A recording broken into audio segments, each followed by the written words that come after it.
Hello and welcome back to News and Politics. Today we take another look at the Madlanga Commission of Inquiry, the ongoing judicial probe into alleged criminality, corruption and political interference.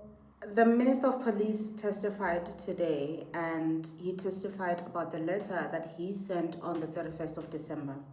He says that in his testimony that the letter was, even though he said it must be disbanded immediately, he didn't mean as in now. He meant like, obviously over a period of time and not like immediately.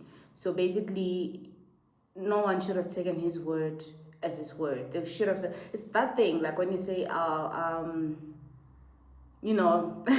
be there in 2 minutes and then you are there in like 20 minutes. So everyone should just know that, with this guy, when he says 2 minutes, it means 20 minutes. I mean, it's very bad practice.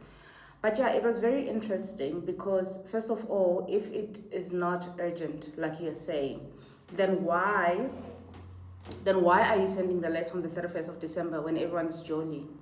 Everyone is in a festive mood. Everyone is just trying to have time with their families and enjoy themselves. Why send the letter at that moment? What was so urgent? Why couldn't it wait until like the 1st or the 2nd at least? So I feel like he's contradicting himself a lot. But I was very impressed by the Chief Justice Madlanga, how he conducted this and how he himself was interrogating and questioning Mcunu about the validity of his statements and how what he's saying does not make any sense. You cannot say immediately, but then you don't mean immediately. You mean like soon or eventually.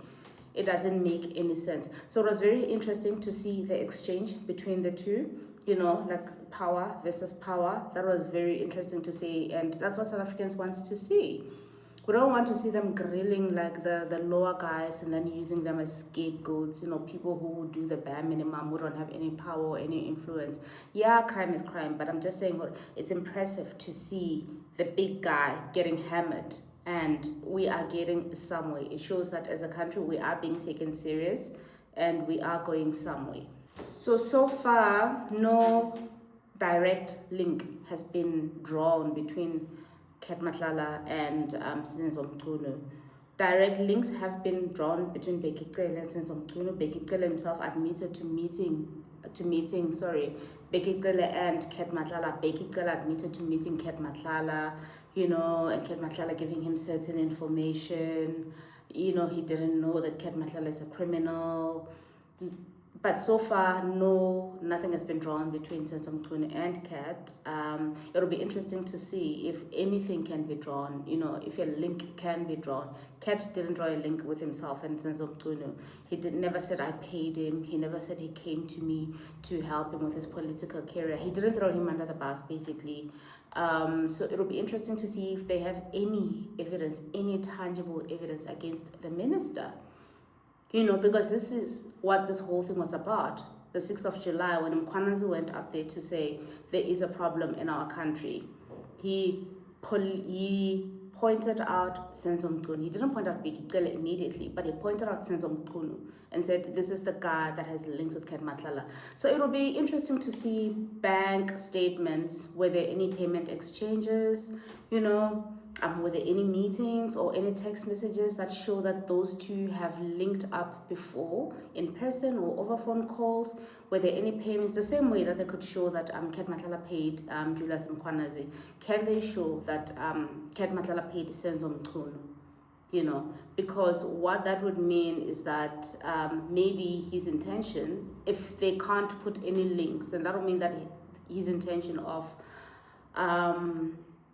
disbanding the political tax team was not influenced by the criminality that Mcunu mentioned, because he pointed out links between the criminal networks. We need to see the link, we need to see some tangible evidence, and it will be interesting to see. But it's amazing how all of these top police people are so corrupt. South Africa is in the dumps. Something has to be done very quick and very fast to change the state of our country.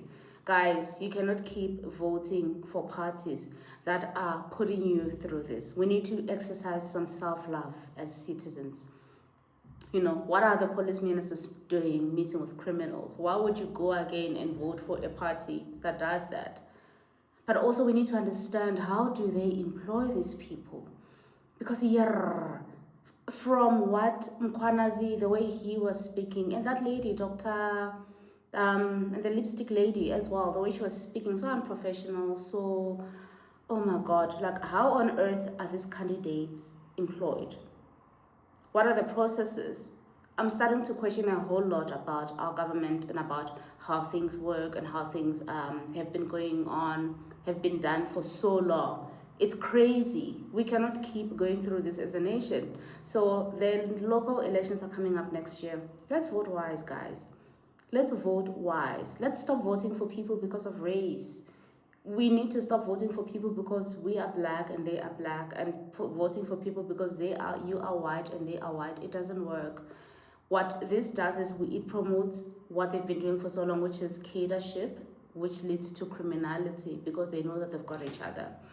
Most of them are so unqualified for the positions that they hold, but we keep voting for them anyways. So that has to stop. We need to be responsible for our decisions and the people that we put up there. So I may not have all the answers about who to vote for, how and why, but honestly, the people that we have in power, and you know who I'm talking about, the police ministers, both of them who are implicated or allegedly are from the same party. So do you want to continue voting for them? There are politicians who were found with criminals when raids were being conducted. Do you want to keep voting for those parties?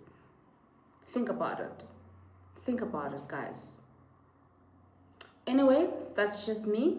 I am just reflecting on the state of our country and the Madlanga Commission and what's going on. Let me know what you think in the comment section down below.